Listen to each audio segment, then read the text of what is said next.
Yes, yes, people, we are back live. We are back live on the Sarcasm City TV YouTube for the first Euro 2024 Sports Q&A, people. The first Euro 2024 Sports Q&A, which will be running throughout the duration of the competition. Obviously, it's 2 days now. Spain with a big win yesterday, technically 3-0 against Croatia. Italy come back from 1 goal down to beat Albania 2-1.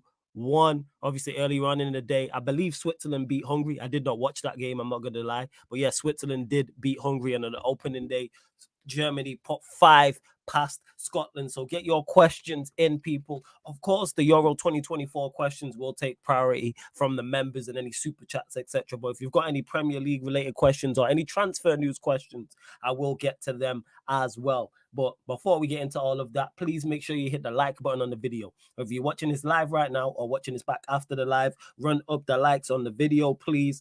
Also, make sure you share this across all the socials at That's Me Flawless, at Sarcasm City TV on Twitter, Instagram. So make sure you follow. Please retweet and like, share from the Instagram. It helps. Trust me, it really does.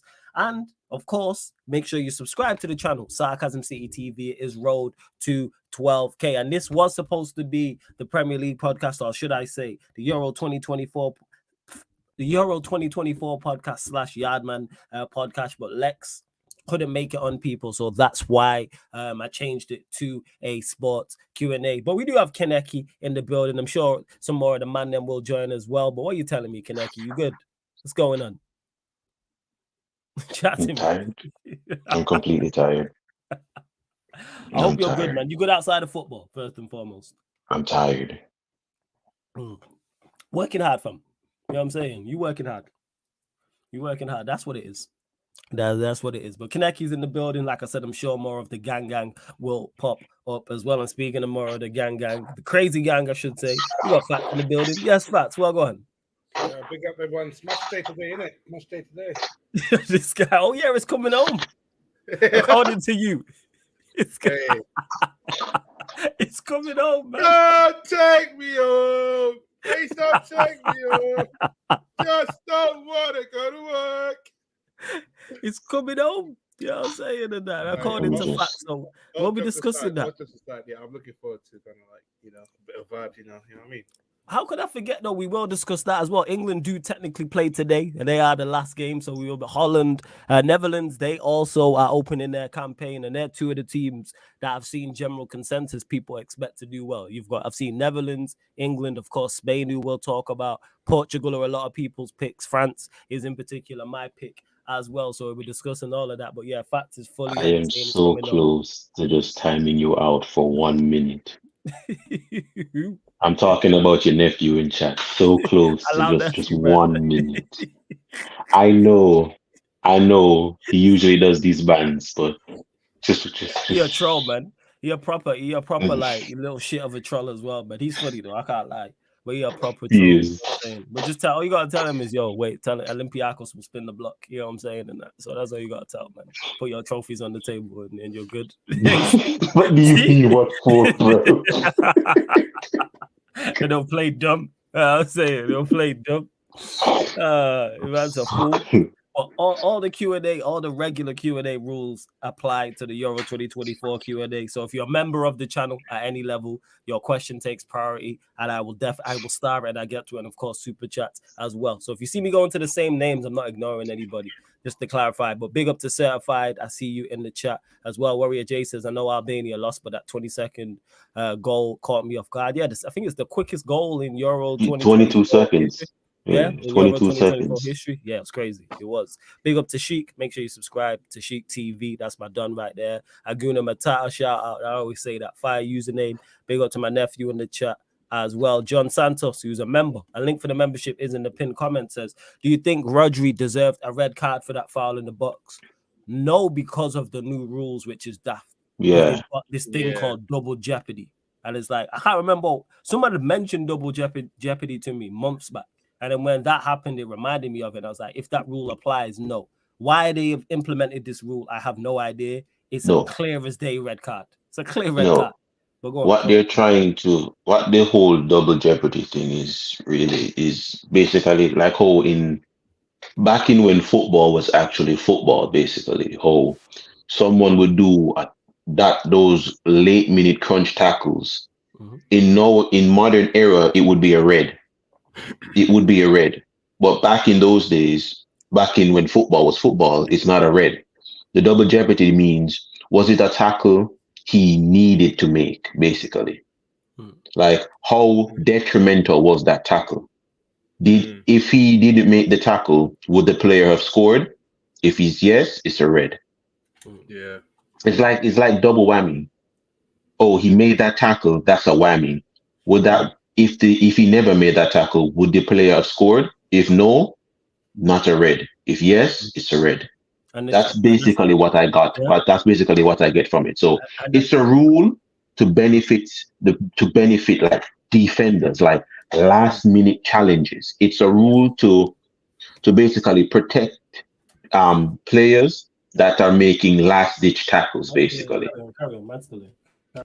So that's how I get it from it. Based on the highlights that I saw of the Rodri tackle, without this, based on modern standards, it's a red. It is a red. But based on the whole double whammy thing, what they're trying to say is based on the angle on where he made the tackle, the guy wasn't scoring because he was running basically into traffic. If Rodri never made that tackle, somebody else would have taken the ball from him, basically. So that's what they're trying to say with the whole double whammy thing. So it's a rule that's going to take a while to get used to, really. To what I'm seeing so far, it's a rule is going to take a while to get used to. But if it's a rule that it encourages defenders to basically defend, basically. No more with their hands tied, no more with their hands like behind their back.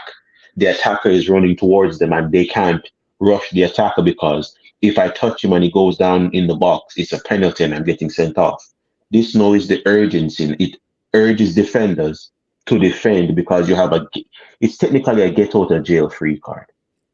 To put it in a way that makes sense to anyone else, it's a get out of jail free card. So double jeopardy. He made that tackle. He had to do the tackle. Was the guy in clinical say? The crazy part is Kineki, he was literally about to score. That's why Rodri's made that challenge. He was literally about to score. And the thing is, you're not wrong in regards to why they've made the rule. I'm just saying it was never an issue and never needed to be implemented.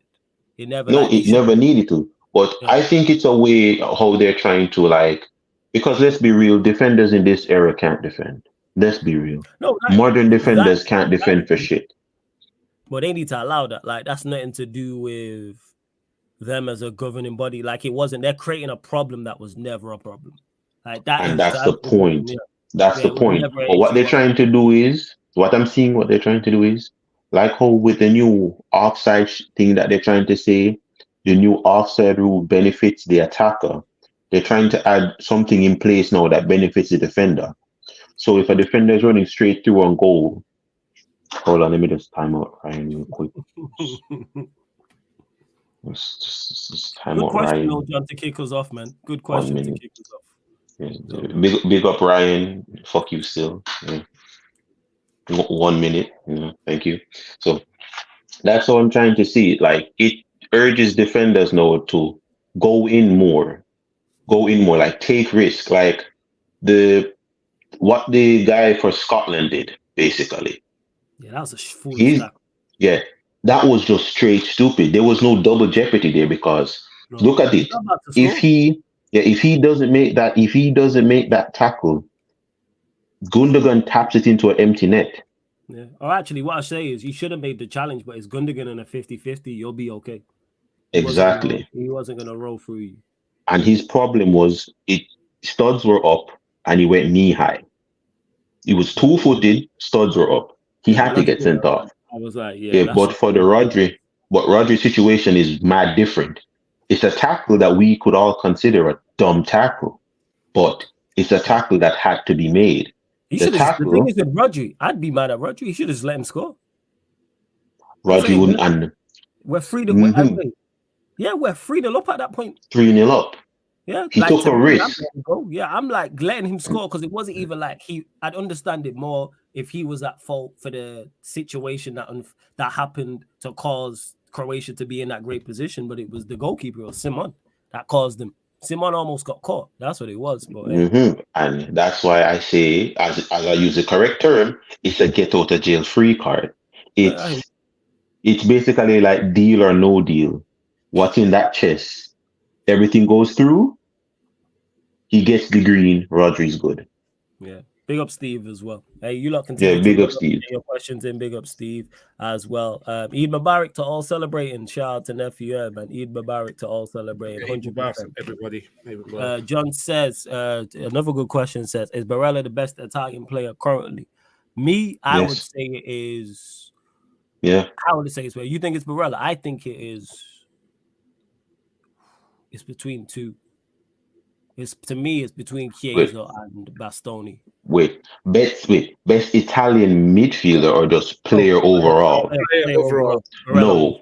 The best no. If it's player overall, it's Bastoni. Yeah, if it's player overall, it's Bastoni. I was caught between two. I'm gonna say Chiesa, but I hear the Bastoni show. Why I'm not going to go Chiesa based on what I've watched from Juve the last 4 years. I'm going to give him a blind because injuries have plagued him a bit. Injuries have plagued him a bit, but based on the level and intensity of just how aggressive Barella and Bastoni is, I'm putting them above Chiesa. No disrespect to Chiesa, I'm just saying these guys have been doing at it a little bit more consistent. I know I don't like, as I said, I don't want to use the injuries basically to. Yeah, but it plays a part when someone does their ACL or whatever, because I know he had a bad. It was ACL. So that's what I'm saying. I can't put him above them because you've been out. I'm not punishing him for his injury. I'm just saying I've seen these guys a little bit longer than you right now. So for you to get back into this conversation. Question for you. You might know about it. Go on, carry on. I got a question for you in a second. But carry on. So based on how he is right now, I'm just saying I need you now to hit back the ground running so you can go back into the conversation of one of the best Italian player right now. Because before the ACL, he was comfortably number one. First, what do you know about the centre back who played alongside Bastoni actually? This Riccardo Calafiori, who plays for Bologna. I don't know if you watched him a lot. Yeah. Yes, I have. Okay, what's your thoughts? He is in a way that I can put it about. He complements Bastoni the best. Okay. How Italy makes it, Bastoni is the aggressive ball playing centre back, as you guys have seen. He can step out and do everything. His partner is just there. He's there. He does the cleanup. He's fast, no nonsense, and he's very dominant in the air. Even for Bologna this season, he's very dominant aerially as well. And he's just basically off. When in doubt, kick it out. He's the basic. He's just your stereotypical Italian defender. He doesn't try no foolishness, no back pass. He's not doing that. He rather kick the ball out for a throw-in than try and do no ball playing goalkeeper shit. He knows where he stands in the pecking order. Can I pass? Yes. Can I pass like Bastoni? No. Should I try playing off on the back? No. If I can't give the ball to Bastoni, hoof the ball up the pitch. Yeah. And there's another one as well. What his name is? It's Calivani. I'm trying to think if it's Calivanini. There's another Italian centre back as well that cool. Is very good. I can't just ask because this Calafiori, Jez had mentioned him to me prior, and he played today, and he played well today, and people was talking about himself. But as we was talking about Bastoni, another one who I rate, who a defender, I've not watched him a lot, but anytime I watch him, I'm impressed. And then when I talk to people, he's one of those people always mention him in a positive light. Big up to AC. I want to get to this as well. Hey, Fats, you there? This is on you. He says, how bookies make England favourites is criminal. It's because of people like Fats. Isn't that right, Fats? Because it's coming home, yeah? Absolutely. Yo, Fats. See, absolutely. Go check his bracket that he did. He had England winning the whole tournament, so he's coming home. Big up to LaHale in the chat. Good to see you. Big up to Steve. I already mentioned that. Shout out to Steve every time. Big up A Solomon as well. Big up my Dun C. Hey Jeremiah, hope you're well, man. Big up to Jeremiah. Chinlu, good to see you in the chat. Justice says, based on the first 2 days of the tournament, I don't think England have a snowball's chance in hell. I think the best England can do, I believe it is draw dependent, is semifinals. It's all draw. That's one thing I noticed from doing so many of the brackets and simulating with different people is bracket. That's why I think France will make the final, because they're if they top their group, which they should, they're on the easier side of the draw. Now, of course, people say, "Oh, football's not played on paper." No, but you want to pick. We see it with the Champions League, Europa League, FA Cup, League Cup. How much a favorable draw can help you. And of course, having a favorable draw doesn't necessarily mean that you win said competition, but it increases it a lot. Like, you ain't trying to say, for instance, you ain't trying to see Netherlands, Portugal, and France to get to a final. Like, you'd rather pick, I'm sure, Slovenia, Slovakia, Serbia, and Albania to get. Yeah, here he is. Scalvini, Giorgio Scalvini. He's another Italian centre back from Atalanta. Granted, he's injured. That's why he never got the call up. So he's another one as well that I've been watching a lot. 6'4", 20 years old, right-footed, very dominant in the air as well. Played a huge part in Atalanta's season this year. Yeah, and his buyout clause is 23 million, but Man United are out here looking at fucking Maguire 2.0 for 70 million. Well, to Justice, seeing even if the teams, let's say Germany and Spain, hadn't played as well as they had played, it wouldn't have changed my opinion in regards to the chance England have. I think the very best England can do is semi-finals. I think that's them at their best. I think if they reach the semi-finals, and it's looking like they could play France. Well, my bracket, I think I had them playing France. And I don't think they get past France. But we will see. We will see. England. I disagree with the Netherlands and Spain thing. I just think because only one game. You know what, with Croatia, I think it's just one of those games kind of like Croatia kind of switched off that first half of the whole game. I think that the Croatians were really lucky that not to get away with that, maybe at least 5 goals in the first half. Yeah, Spain could have scored a lot more. Yeah, Croatia missed a lot. They missed that. They got into, like, it wasn't a 3-0 game. Like, I think Spain were the better side. I think Spain deserved to win, but them chances Croatia missed were criminal. Yeah. Like you said, did Spain do enough to win that game comfortably? Comfortably is a bit of a stretch, John, but did they deserve to win the game? Yes, because they created the better chances and they took their chances. Yeah, and this is the difference. I think this is the most open tournament that I could ever remember. I think there's no. No, it is. Ooh, it is right now. Good point. Yeah, go on, Kaneki. Go on. It is, because for Croatia, watching the highlights, I'm like, you can tell how much they miss Mario Mandzukic. Yeah, 100%. Yeah, I thought that's a striker. Yeah, I was going to say that yesterday. Yeah, they straight up. You can look at their team and you're like, if they had a Mario Mandzukic, it's a different ball game. Mm-hmm. It's a big different ball game. For this whole what they were saying, what Jester was saying with England, my guy, the moment your team are as weak as your tea biscuits. All right? The moment shit goes left and pressure reach on anybody, you will lose this tournament because of individual errors. It's not even you as a team. Your team is filled with a bunch of weak, soft dons that can't do shit. When pressure reached Declan Rice, we've seen Declan Rice crumble with pressure, even at Arsenal. Yeah? All this man had one job, keep an eye on Goretzka. Never did it.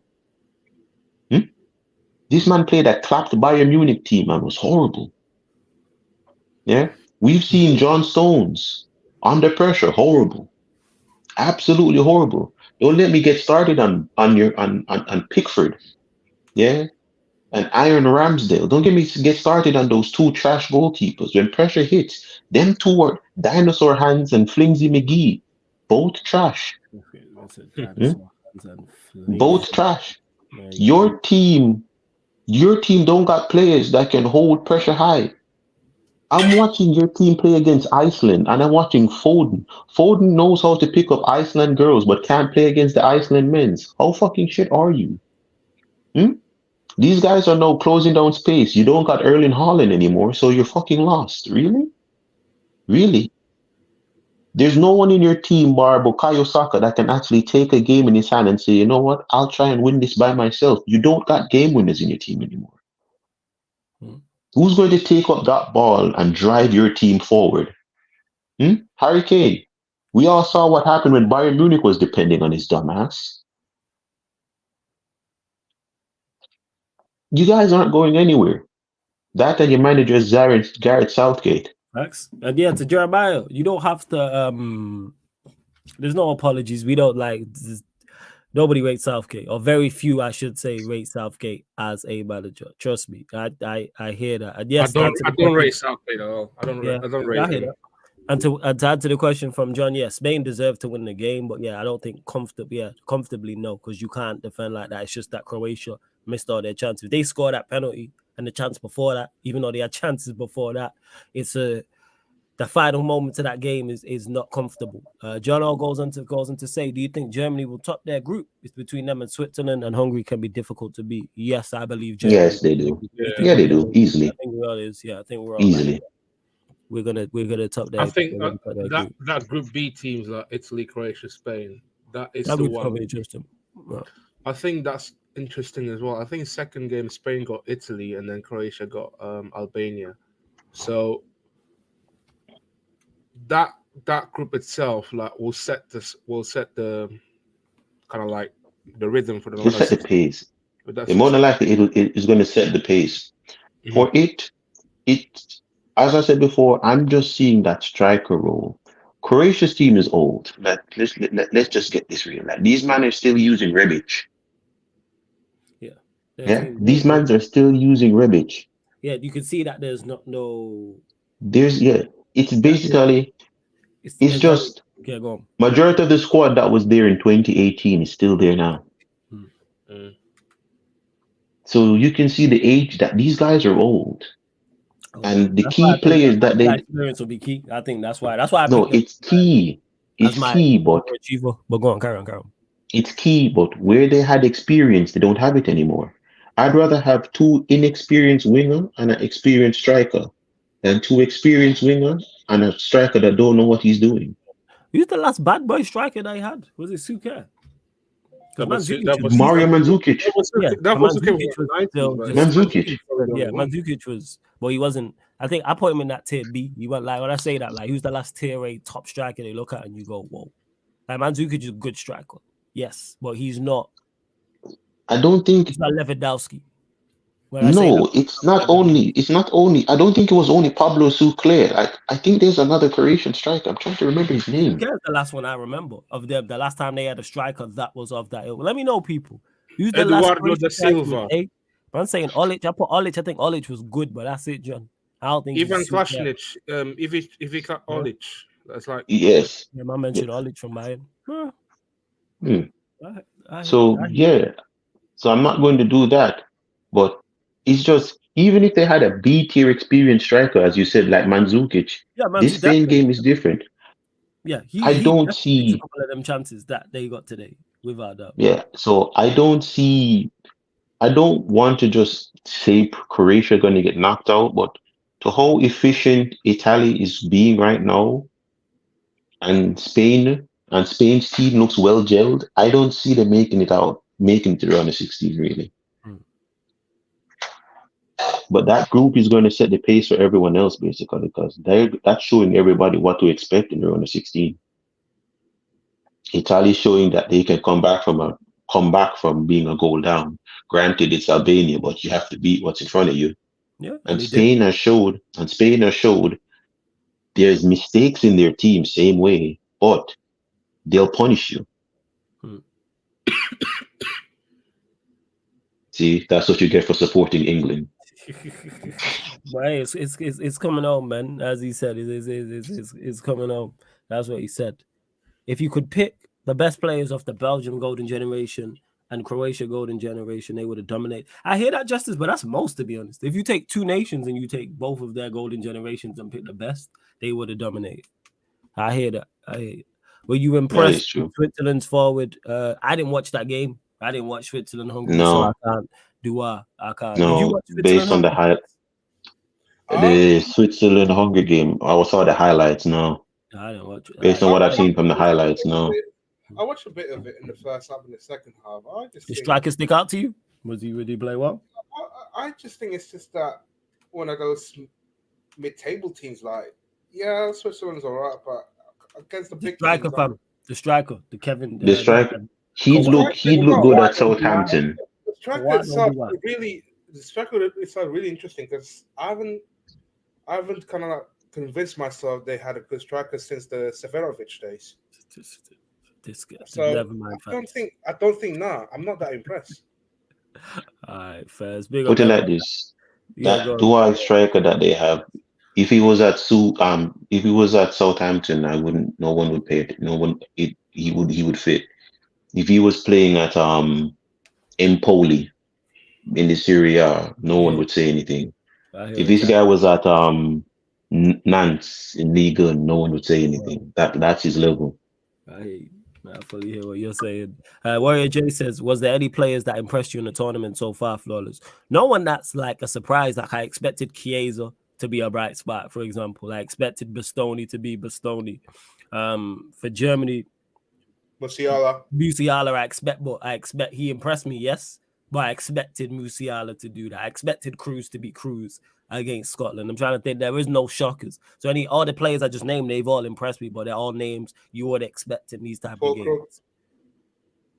Fulkrug he came off the bench. The game's 2-0. I wouldn't say yes. Good finishes, even though one of them was chalked off. But yeah, like what I gotta say, Lamine Yamal.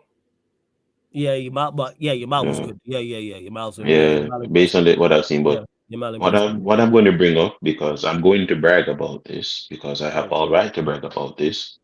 Okay. When I did my first ever fan calling during the transfer saga, and I brought up Fulkrug, it was Fulkrug. He Bundesliga. He's not good.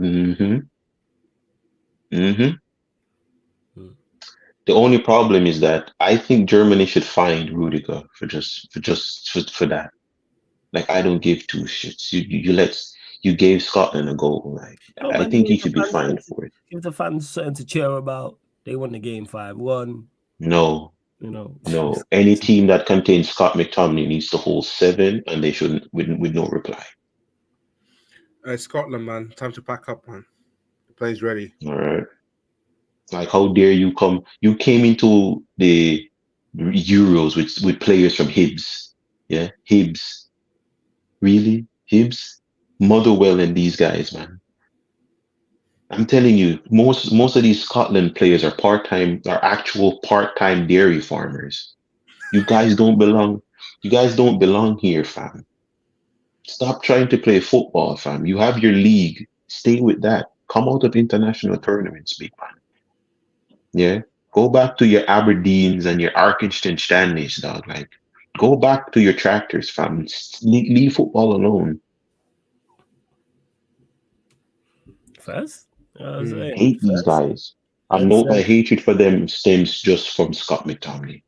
Right, I respect the honesty. Big up to Ed. Good to see so many members in the chat. What lineup formation you playing if you were England? So with the current squad, I'm going 4-2-3-1. I'm playing that. With the current squad in goal. Let me actually pull up the England team. This is actually good. Can I do the squad? Can I do the squad then? Yeah. Do your lineup now. Do your lineup. Go on formation. Okay, for me, I'm playing a flat 4-3-3. Okay. I'm playing a flat 4-3-3. I'm not. I dislike the pivot. A 6 and 1 6 and 2 8s, correct? A 6 and 2 8, yes. Right. A 6 and 2 8. But it's going to be a different kind of 8. So I'm going in goal. I'm going Iron Ramsdale. I dislike Pickford. I'm going Trent. Right back. Trent, Stones, Guehi. Yeah. Yes, Trent, Stones, Guehi, and Trippier, because they don't got no left backs. Yeah. Declan Rice, Bellingham, and what's that other midfield guy's name again? So the midfield, they got Bellingham, Gallagher, Maino, Rice, Wharton. No, I am playing Rice, Bellingham, and Kobe Maino. Who's the 6? Rice. Rice is the 6. Kobe Maino is just going to be the guy that orchestrates, and I'm giving Jude Bellingham license to go up and down as a box to box. I'm just having Kobe Maino be the one to just orchestrate from deep. I'm leaving Jude to be the nuisance. I need Jude to just be the nuisance. That's what he done well at Dortmund. I'm doing that. I'm doing that. If not Kobe Maino, who you say were the midfielders? So the options: Bellingham, Gallagher, Maino, Rice, Wharton. Obviously, you got if you're playing at 8, so yeah, that's the midfield options. Obviously, they got midfielder as well. Yeah, so that's what I'm going to do. I'm playing Maino because I can't. I'd rather put 47-year-old Paul Scholes than anything that contains Gallagher. So cold. All right, and who's it's Maino? Yeah, it's Maino, Rice, and Bellingham, because that midfield just has balance to it. Yeah, first. Right is Saka. Striker is Harry Kane. On the left, I'm playing Palmer. Palmer on the left, okay. Because Saka will come back and help defend, basically. So this is the shape how it would go. So in defense, I'd have it go straight to a 4-4-2 in defense, with Palmer and Harry Kane staying up top. Bellingham playing on the left, Saka on the right, with Kobe Maino and Declan Rice as the 2 central midfielders. That's basically how I'm looking at it. So if Trent goes up, Declan Rice is as I said, he's a glorified centre back. So when he steps up, he can still be a back 3 of Guehi, Rice, and Stones, with Trippier and everything, and Trippier coming into the midfield with Kobe Maino, basically, or just go up. Like, that's how I'm looking at it. I would go. Why I'm not saying Gordon or Foden is because I think they'd be better coming off. Like England playing a team and they're tired, you take off Cole Palmer, you bring on a Gordon, or you take off Maino, go to the double pivot of Rice and Bellingham, and then you bring on Gordon. Put Palmer in the 10 and bring on Gordon. That's what I'm looking at. So you have more pace. You have pace to get at players more. So that's what I'm looking at the team. First, so your team is Ramsdale and goal, fullbacks are Trent and Trippier, centre back Stones, Guehi, midfield, which is a 6 with Rice. The other 2 8s are Maino, Bellingham, and then you've gone Saka, Kane, and Cole Palmer on the left. Right, yes. Guys, Fats, what are you saying? What's your formation, Fats? I'll do 4-2-3-1. Okay. So goalkeeper? I've Pickford in goal. Yeah. Who's your right back? Right back will be TAA, Trent. Okay. And left back? Stones and Gehi, and then Trippier left back. Okay. Stones and Gehi 2 centre backs. Mm-hmm. And then I'll play a 6 of Declan Rice. Yeah. With Bellingham as an 8. All right. And then I'll put Kobe Maino. Wait. Who's in your midfield? Oh, wait. Yeah. Where would you put Maino? Yeah, go on. I put Maino on the left, or I put Maino on the left, basically. Wait, Maino on the left of what, in the midfield? Yeah. Oh, so as an 8 then. So because I thought you were playing 4-2-3-1. I changed my mind. 4-3-3 probably. Okay, so it's a 6 and 2 8. So you've got Rice, Bellingham, Maino. Yeah. Okay, that's calm. Right wing. Right wing will be Cole Palmer. Okay. Left wing. Phil Foden, and then Kane up top. Okay, cool. For me, in goal, looking at Ramsdale, because I think he's better than Henderson, and I think he's better than Pickford. And we'll get to Thomason's comments as well, but I'm going Ramsdale in goal. 4-2-3-1, by the way. Ramsdale in goal. Right back, I'm playing Trent. Left back, I am playing Luke Shaw, because I'm looking at the list. I need balance, and everyone knows I'm not the biggest fan of Luke Shaw. However, I think he's a better left back than Trippier. Is that potato sack fit? Yeah, I think he is. No, Yeah, you think he is, so I'm gonna hold that as no.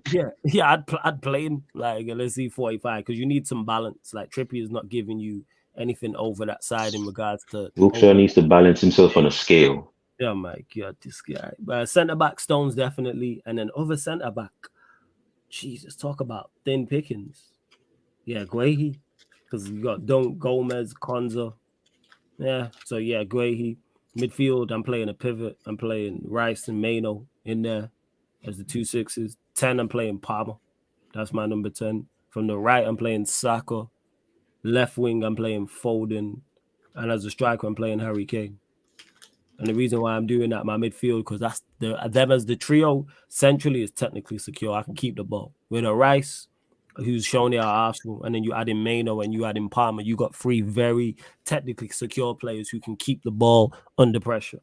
In particular, Mano and Palmer, and then you've got Saka from the right, giving you that pace. Foden can drift inside and create and link up with Palmer, and then you've got space for Shaw to then get into that space there as well. And Harry Kane and bold of you to assume that Luke Shaw can run. Bold of you to assume Luke Shaw can run. Overlap. I just said get into the space and cross. Get into what space? You can walk into the space, man. You know what I'm saying? You can jog into the space. Balance. Yeah. Kaneki mentioned it about players off the bench, and that's how I'm looking at Gordon. I think he could be key for England because he's the one player here that has ridiculous pace. Like we've seen it even in the game against Iceland. So I think Gordon off the bench, you got Bowen off the bench, you got Eze off the bench, you've got Ollie Watkins off the bench. There's 5 options. Ivan Toney, who made it, who I would bring just for penalties. If England are going into a shootout, Ivan Toney is one of the people he's arguably he probably has the best penalty record there. Players who have took 10 penalties or more, he probably has the best. But someone let me know. So yeah, that's why I would go with that. But yeah, I think Gordon off the bench could be key. So that's why I go Foden, Saka. Yeah, because Foden's another one. He can drift central, and then you got Foden, Palmer, Mano, Rice, all linking centrally. And then in regards to defensive, it's not the most ideal, but I just rotate the 6 in regards to because it's a double pivot. All right, Rice, if you go, Mano sticks. Mano, if you go, Rice. But I'm having Mano advance more than Rice. But at times it will be a double pivot. At times there might be where Rice is like, you know what, I'm going to get forward. But more often, I'm going to go with that. Don't get mistaken, people. I would have picked like a different squad anyway, but that's out of what is available. I said 4-2-3-1 of Rice and Gallagher at 6 is Palmer in the 10. I just don't want to see Gallagher in there. But Rice and Palmer at the 10, you picked 2 of the 3 midfielders I have. So, yeah. Let's see. Yeah, no Bellingham, and that's not a shot at Bellingham. Let me add him into it. He's someone he's shown for Madrid he can score goals. It's because they've got him in there as they classed him as a midfielder when I was reading the forwards. But Bellingham, look how much you have off the bench. That's why I'll play the team I play. So you got Kyle Walker as an attacking option. You then got Trippier as an attacking option. You got Bellingham as an attacking option. You have Bowen, you have Eze, you have Gordon, you have Toney, and you have Watkins. I'm saying you got 8 players. 8. And that's not a shot at Bellingham. I just think Palmer's the best 10 there. That's what it is. I think Saka's the best right winger, and I think that Kane's the best striker there. So it's like, and then left wing is, I would have preferred someone other than Foden, but it's like, I don't want to start Gordon, and then you don't have that off the bench, especially last stages of a European competition, tired legs, and you're playing extra time. The last player that any defense wants to see coming off the bench playing England is Gordon out of them attackers. Never mind a Bowen, a Eze, Watkins you can throw in that mix because he can shift as well. So yeah, and even Kyle Walker playing out right back. They ain't trying to see a fresh Kyle Walker, who I would play at points and I would drop Trent. But for the most part, I'm playing Trent. Until we're playing France, I'm playing Trent. Then if I'm playing France, Trent, you got to sit this one out. None of this midfield nonsense, Kyle Walker. And then if I'm chasing the game, I then have Trent as an option off the bench. All right. We talking about here. That's the team I would pick, Jeremiah. That was just my team. Yeah, Bellingham coming on. You got Bellingham as a false 9. You got Toney as a 9. You got Walker. You got all types of different 9s. You have creativity and goal scoring off the bench in abundance. But Southgate gonna mess this up. Yeah. Thomason. Yeah. England ain't winning the Euros, and it's mainly because of his That's called management. So Gordon starts because of Southgate. Yeah, and that's not a shot. Gordon's been arguably the best left winger in the Premier League this season. Just gone. It's just profile. And if Rashford would have had a half decent season, having those two alternate in the tournament would have been crazy. Imagine you're facing Rashford for 90 minutes, and then it's the 100th minute, and then you bring on Gordon, or you're facing Gordon for 90 minutes, and then the 100th minute they bring on last player you're trying to see running into space. Long day. Or even if you play Rashford over the other side. Imagine having both of those two coming off the bench. Think about that. Let's say it's Foden and Saka like I've picked. And then you switch it up and you're like, right, we're going to go Gordon on the left, Rashford on the right. You ain't trying to see that. Throw Watkins up top. That's pace to burn. And then you got Eze you can then bring on and play in a 10. Or if you're looking for a goal for it, Bellingham. Like, England's attack is crazy. It is. It's crazy. Like in regards to the options. But Jeremiah, who says, this is what you think of my team. Pickford, Trent, Stones, Gray, Trippier, Foden, Rice, Bellingham, Gordon, Saka, Kane. What's the midfield in regards to how's that running? Is that, I'm guessing is Rice is a 6, Bellingham as Foden is 2 8s. Gone for it. You know why I respected Jeremiah? Because you just gone for attack. You said, forget defending. You score 3, score 6.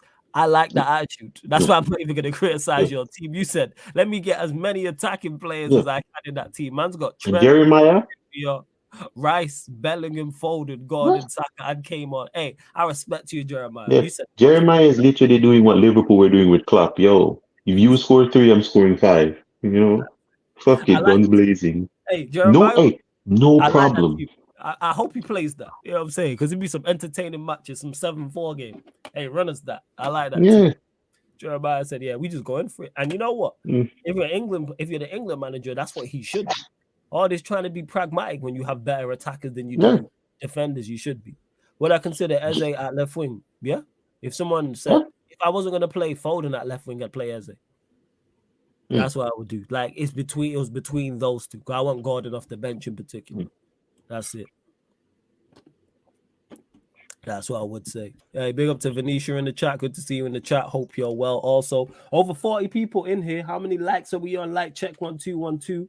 Like check 1212. We're only at 29 likes, people. Not enough. Get us up to 40 likes. Hit the subscribe button as well. It is rolled to 12K. We are now under 300 away from 12K. We're at 11,732. 3 more subscribers. Wow. That's all I'm asking for. 300 away from 12K. Didn't we hit 11 like what? A month ago? Didn't we hit? Didn't you hit 11 a month ago?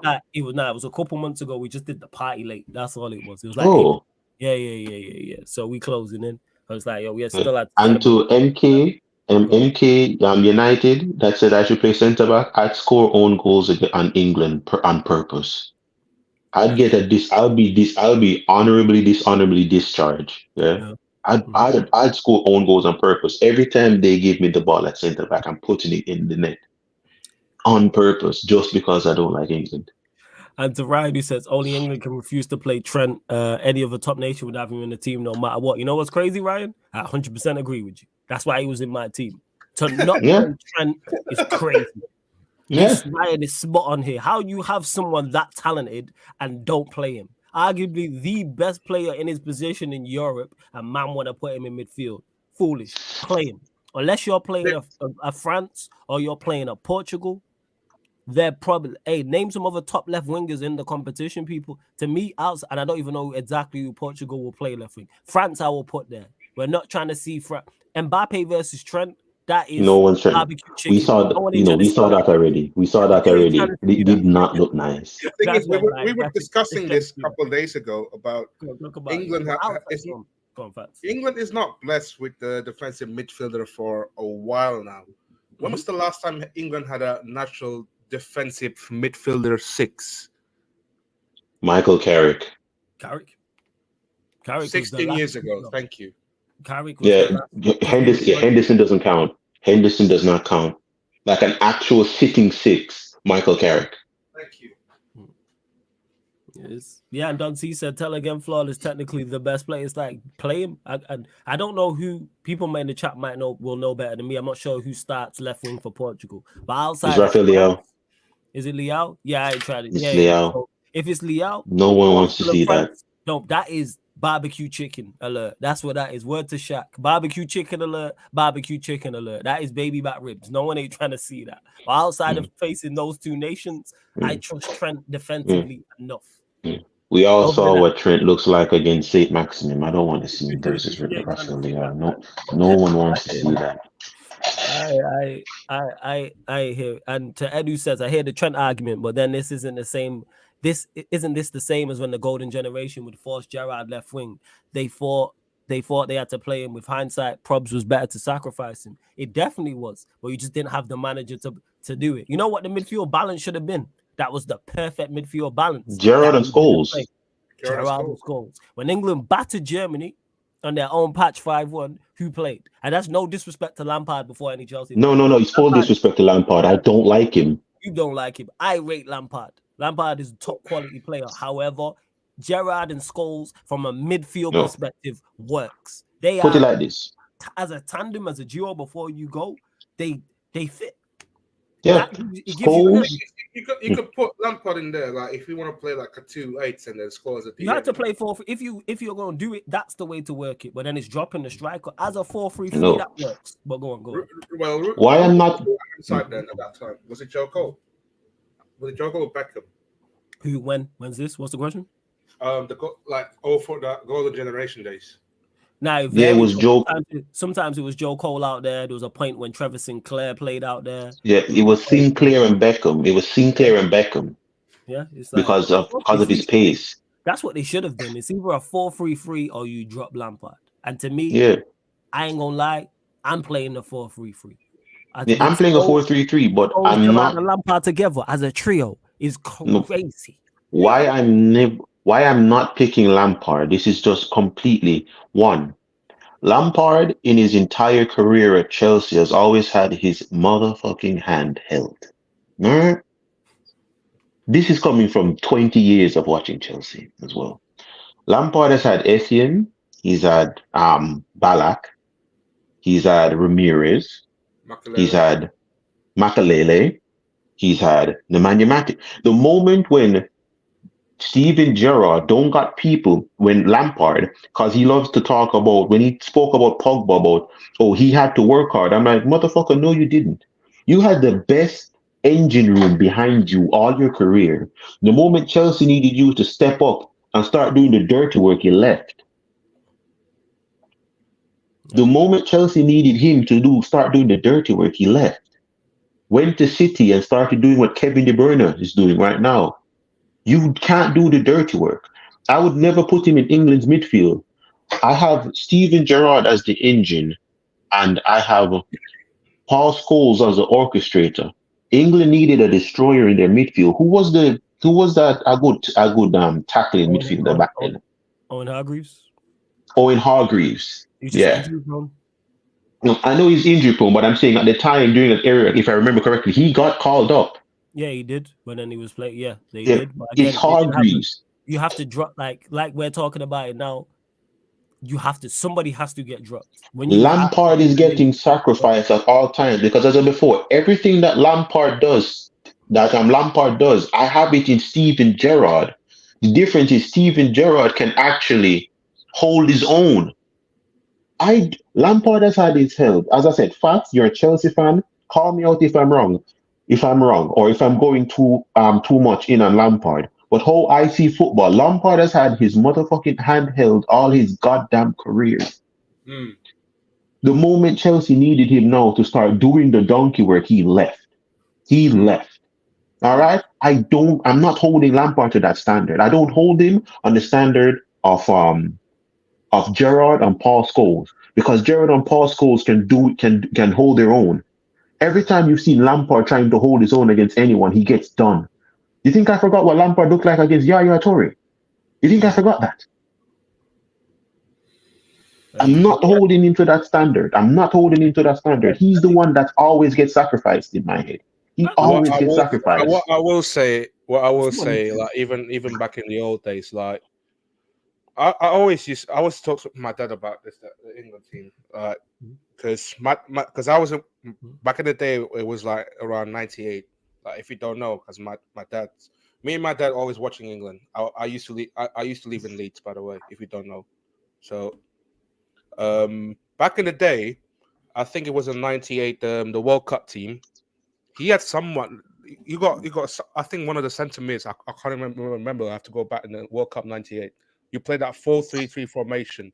Correct me if I'm wrong. I think it was one of the midfield from Tottenham or maybe the Man United midfield. I think it was Scholes and one of the other people. Then there's someone play alongside him.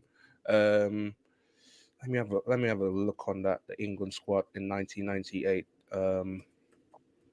So it was David Seaman, Sol Campbell, Graham Lasso, Paul Ince. Okay, the England squad in '98.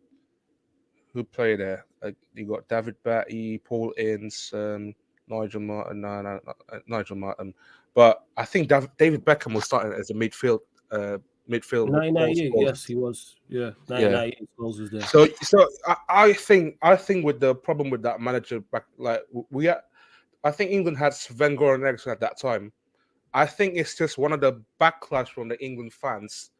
It's kind of against toward Eriksson. Eriksson wants to play that 4-2-3-1 formation, if I'm not mistaken. But England fans saying at that time they want to see 4-3-3 because they know Scholes, Lampard, and Gerrard were cooking in that side. That's where there are massive clashes with England, especially the Chelsea England fans and also the Liverpool England fans at that time. That is true. I've heard about that. Yeah, there was. Let me get to this. Also, what we got to take into major consideration is the other nations in England's gold generation were bad boy nations. That they had platinum generation. That Brazil team, when you go and look at the teams that was winning competitions in around that time, so we're talking 06, 08, 02, 04, they were not no average sides. They were not just good sides. They were just not great sides. They were exceptional sides. 2002. Go look at that Brazil team. 2004, France, right? Go look at that French team. Pirlo, Gattuso. 2006 was Italy. Go look at that Italian side. 2008, all right, that's the exception to the rule, Greece. But you understand the overall point that I'm making. No, 2008 still had that French team. 2008 still had that French team as well. Yeah, it went no rubbish sides they was losing to. Big up to Ryan. And Portugal with what? Portugal with Deco and Rui Costa and Figo and Ronaldo and all these guys as well. He said, according to England fans and the media, Trent ain't good enough to play for England, but Maguire is a huge miss. And he put huge miss in quotation marks. They don't deserve to win anything. I think the ownership just let you know. I mean, not the ownership, sorry. The media just let you know how little they know in regards to what it is. Trent should be playing should be playing right back. Let me just clarify this because Justice mentioned it. Trent is not a central midfielder. Playing central midfield is much, much different to playing right back. Just because you are technically sound, just because you are extremely creative, just because you are a very good passer, does not mean you should play central midfield. There is many other things. Playing right back is much, much more easier from a positional sense than playing central midfield because everything, for the most part, is in front of you. Everything is so you have your left winger in front of you. The striker may drift out, but everything, whereas you're surrounded a whole 360 24/7. And you are a lot of the time at right back, you're not playing with your back to goal. When you're playing in midfield, you are playing at points with your back to goal. There's a huge difference. Take it from someone who plays central midfielder as a central midfielder who's limited. That shit is tough. And I don't play at no high level. I play at Saturday League and Sunday League. Playing with your back to the goal and back to the play is different. You have to have wing mirrors on because there's so much going on. You're combating three midfielders. So whether it's a 10 and 2 6s or it's a 6 and 2 8s, you then may have a striker dropping in. You may then or a centre back dropping in. There's so many variables in there rather than just, man's creative, man's technically sound, play him in midfield. It's ridiculous. Let me explain it, Ryan. Before you carry on, Trent is a quality right back, and I rate him highly. He should, and I rate him highly as a player. he just shouldn't be playing as a central midfielder. Go play him against Croatia or France or Portugal and watch what happens. Go play him against a competent midfield. Modric would love to see him in central midfield. Okay, let me explain it to you. Let me explain it, Ryan, because a lot of people don't really understand. So let me tell you this.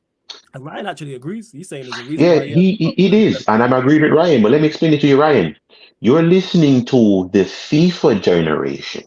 You listen to a bunch of FIFA nerds that jerk off to Trent's SPC that can play central midfield.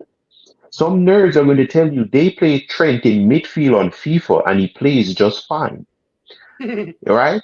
Ferguson in England played Beckham in the midfield and he was horrible. Beckham is a right midfielder. Trent can play as a right midfielder, but England don't play a formation that needs a right midfielder, so put him at right back. Trent needs pace to run into. Trent cannot play surrounded. We've all seen what Trent looks like when he's surrounded. He's dog shit. Trent's head cannot be in a swivel. If Trent was supposed to constantly be like this on a football pitch, he'd snap his neck. God forbid. Trent is not a midfielder. You wanna know what that sounds like? When everyone tried to tell me that Oxlade-Chamberlain was a midfielder. How many injuries did he pick up how well did his career go as a midfielder? How well did Oxlade-Chamberlain's career go as a midfielder? Liverpool played him in midfield for what, 2 seasons, and he never recovered. Never recovered. That man's been injured ever since. Why? Because in the midfield, he had to do way more than what he had to do at right back. Oxlade-Chamberlain is not a midfielder, but because he used to play in the youth academy,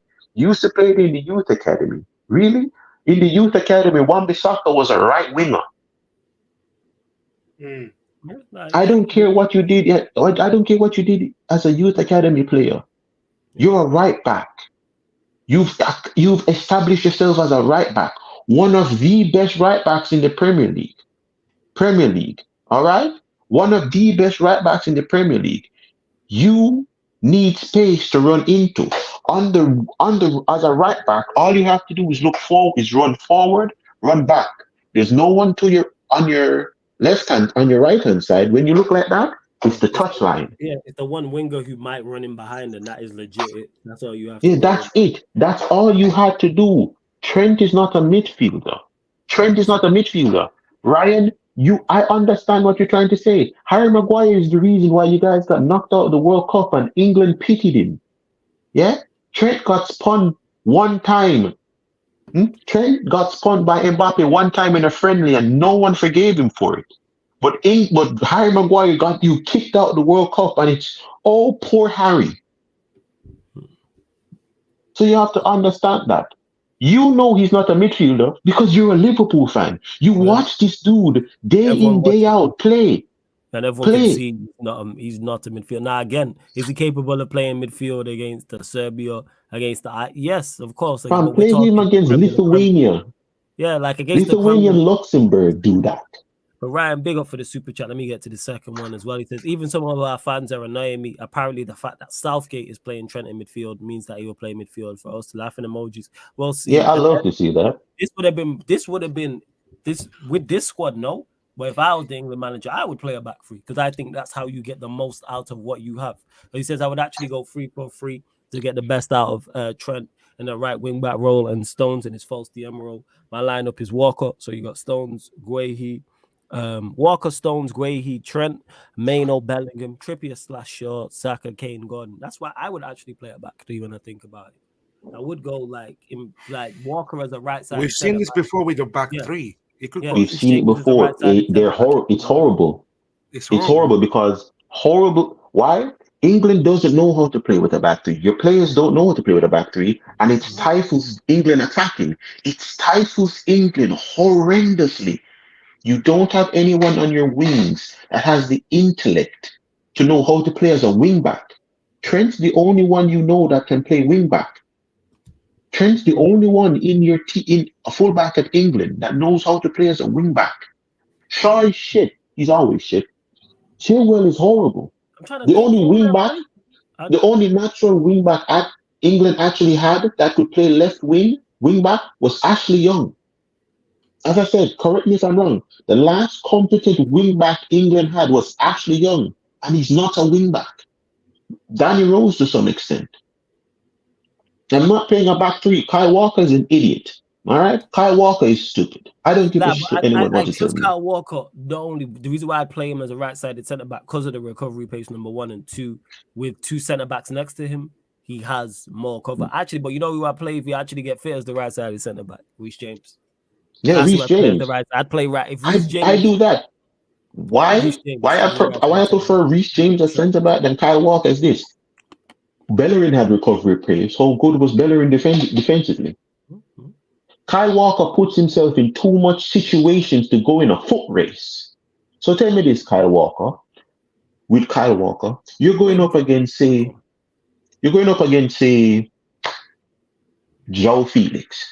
Joe Felix goes on a full sprint, and then Kyle Walker tries to run him down and take him down in the box, because we've seen Kyle Walker do this 1,000 times. Whenever he's running and he tries to shoulder barge, you shoulder barge Joe Felix in the box, it's a pen. Kyle Walker loves to put himself in foot races because he's a fullback.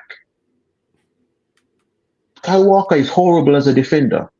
He's horrible as a defender because he's fast. He wants to race with you. I don't want any centre back doing that. What do you mean foot race? Play him offside. Stop running. I don't want you running him down. Play him offside. I don't need to see you Usain bolting down the pitch. Because when you're running, what are you going to do now if the person just sticks their foot up? We've seen attackers do this way too much in baiting defenders. Kyle Walker is not defensively sound. He will fall for the bait. Well, I'm trying to think, like, in regards to left wing back. I'm looking here because man have mentioned Lewis Hall. England have any other left wing backs? You know what crazy part is? Left-sided centre back. I play Luke Shaw. I like him as a centre back. I've said this. In a back three, you don't have to worry about him getting forward. I'll probably play Lewis Hall left wing back. Then in the midfield, Lewis Hall. What's that other guy's name from Newcastle as well? Is it They started playing him on the right wing. That's it. That's who I'd run with, Ed. That's the one. That's the English left wing back I was thinking of. Yeah, you have Doherty. What's the guy from Newcastle? He scored against Spurs. What's his name? Was he English? Cam Wilson. Cam Wilson, yes. And Livermento. Thank you. See? Thank you, chat. You're bringing up names that I'm forgetting. Even Livermento. And who do even Livermento? Jeez. Yeah. It's not difficult. It's really not difficult. And then you're like, oh, left wing back. Why didn't you go to the championship? You have a lot of good wing backs in the championship as well. There's one that plays for is it Birmingham? There's some good wing backs there. Hey, your time, nephew, you know about that. Yeah, in the championship. You have some good wing backs in the championship. There's one of them that I know. I think his name is Rose. Is it Rose? Actually, would I play a back three? Because then I'm like midfield, then I go Maino. I'm not playing a back three. And then I go top. Because now I thought I'm dropping Zaka. So I'm probably going Kane, Palmer, but I need someone with pace. I play left. God, Gordon. I go Gordon. I play Gordon.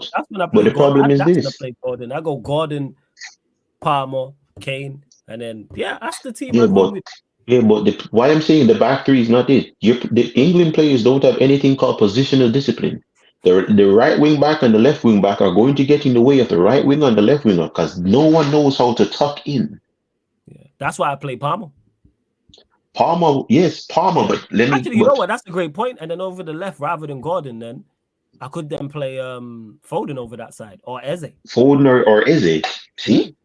So that's depending. As I said, there's no positional discipline. You need the width. Wow, you need the width because Foden and Palmer is 10s off of Kane. It's fire still. Because look at how Chelsea played it. The key into playing a back three, Chelsea has played the best back three in the world, basically, the last 15 years. Yeah. Anyone can at me. Chelsea has played the best back three in the world the last 15 years. And they've showed you how to do it to a T. with Victor Moses on the right and Marcos Alonso on the left. Those two are who create the width. Those are who stretch the teams. Hazard and Willian are who always play on the inside. They force your wingbacks to come in to pause, to tuck inside, which creates the stretching forward. Chelsea has played the best back three, but no one's going to look at Antonio Conte's Chelsea's back three and take a page out of it. As I said, correct me if I'm wrong, but Chelsea has the best layout for a back three under Antonio Conte. If you're going to play it, you have to play it almost identical to the Chelsea one, because England's team, to some extent, could replicate the Chelsea team with the midfield of Matic and Matic and N'Golo Kante. But all you have to do is just Declan Rice and Kobe Mino.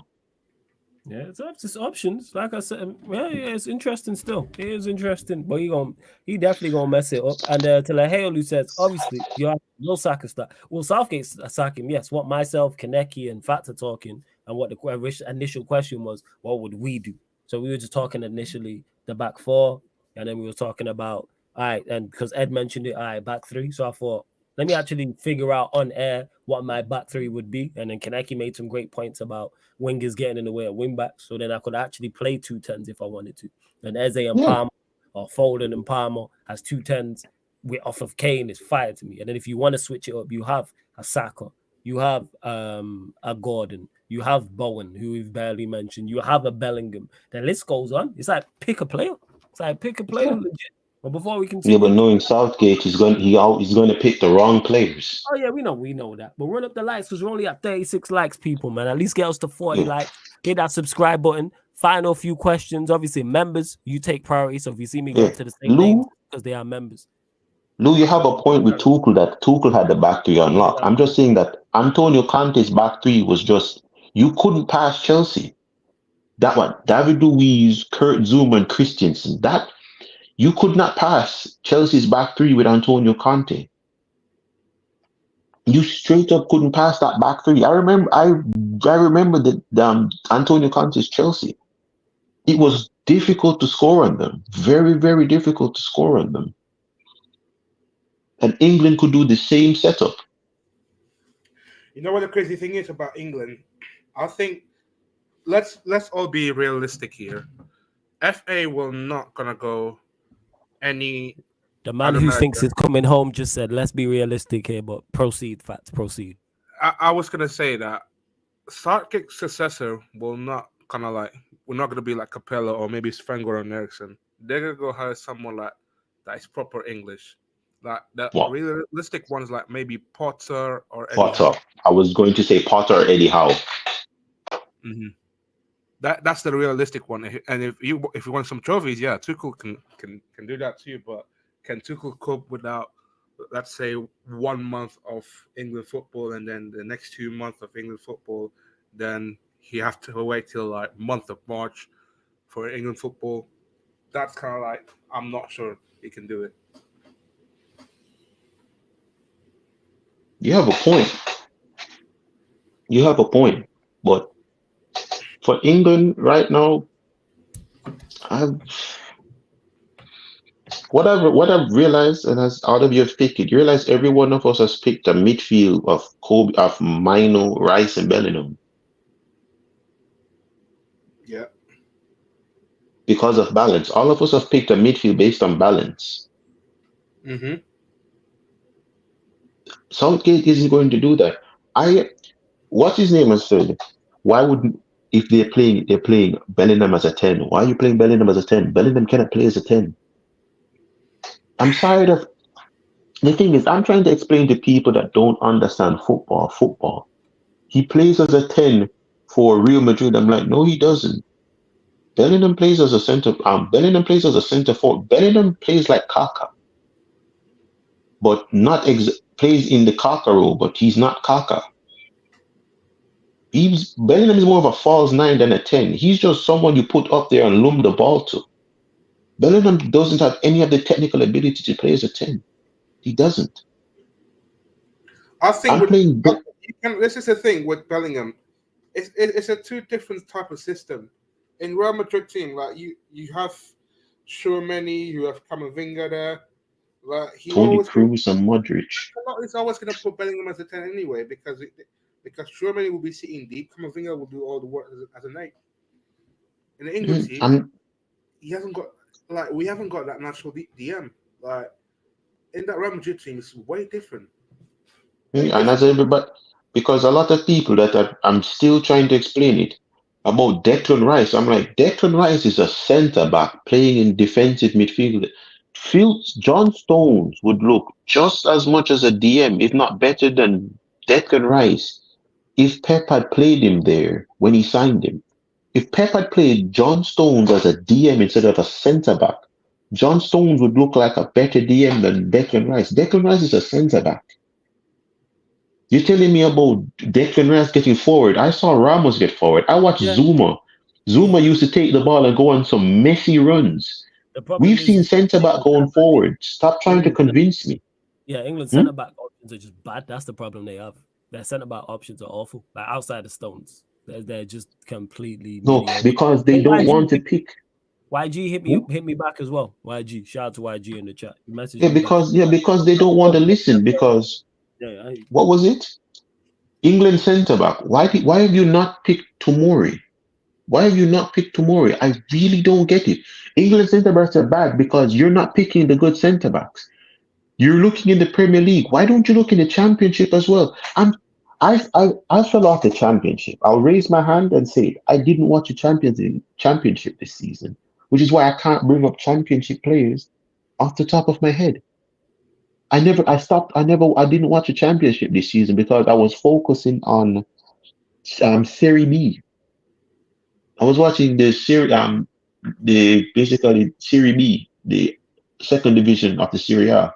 Yeah. So I didn't watch the Championship this season. But it's not difficult. England needs centre back. Why don't you just call back Chris Smalling? Chris Smalling is still performing fantastic. Chris Smalling is still performing fantastically right now at his age. Chris Smalling and Tomori is better than what? Shit. It's better than what you guys have right now. No, what Kyle Walker's a centre back. You're telling me that Kyle Walker is a better centre back than Chris Smalling? Really? An actual steady back. You literally, because what I hate is that everyone wants to do this Pep thing. Everyone trying to do this Pep thing. Oh, John Stones is a ball-playing centre back, so let's try and put him and then look at Germany. Tar can't play ball for shit. Neither can Rudiger. Tar and Rudiger are two juggernauts at the back. Yeah, could you imagine? Yeah, could you imagine Chris Smalling, Tomori, Guehi, Chris Smalling, John Stones, Chris Smalling. Yeah, John Stones. Like straight up like that. Straight up like that. And even as a back three, John Stones, Tomori, Chris Smalling. Fans, I've not watched Chris Smalling, so I can't even comment like that. But I hear you. But people, we are going to close out. Love to everyone that's locked in. Shorter Q&A, you know what I'm saying? Unscheduled Q&A, because we're going to do the Yardman show, but we couldn't. But you will get a Yardman show very, very soon, people. So very, very soon, Euro 2024 podcast Yardman edition. But as for today, stack day. There he is. TV. That's crazy, Thank you, Ed. Thank you, Ed. That's the left back. Davis at Ipswich, remember his name, he's like that. Nah, fans, but we know Southgate ain't gonna try nothing. But yeah, stack day, people, when it comes to Sarcasm City TV. So today, we're starting with the Poland-Netherlands game. Poland-Netherlands game would be 1:45 p.m. UK time, so 15 minutes before kickoff. We'll be live on the Sarcasm City TV playback. I'll drop the link in the chat. It's playback.tv/Sarcasm City TV, or download the playback app from your store. That's PLAYBACK. And that's where we will be doing the vast majority. All of the watch-alongs will be on there. Outside the England ones, that'll be dual streamed with right here on the YouTube channel. So yes, 1:45 p.m.